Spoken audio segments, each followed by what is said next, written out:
ধন্যবাদ।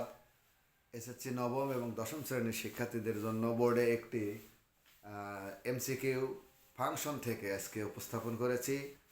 Atik coaching centre YouTube চ্যানেলের পক্ষ থেকে সকলকে জানাই সাদর সম্ভাষণ।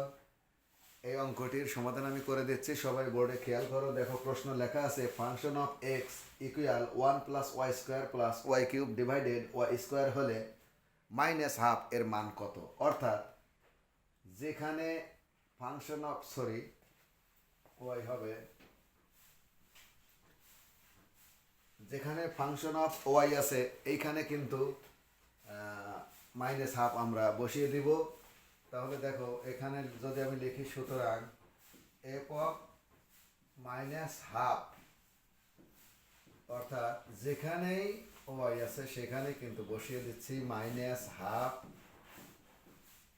প্লাস -½ হোল কিউব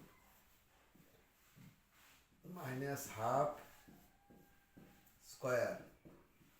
এখানে কিন্তু ওয়ানই প্লাস, এখানে মাইনাস আছে, উপরে স্কোয়ার আছে, মাইনাসে মাইনাসে প্লাস, অর্থাৎ 1/4 প্লাস মাইনাসে মাইনাস হবে।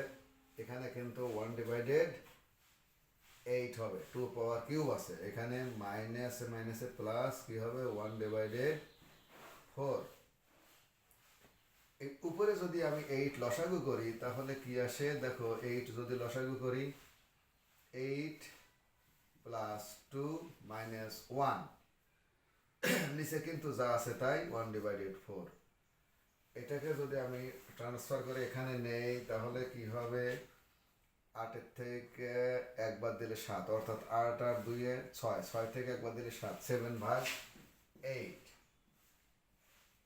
ডিভাইডেড কিন্তু 1/4, অর্থাৎ 7/8 গুণন 4/1।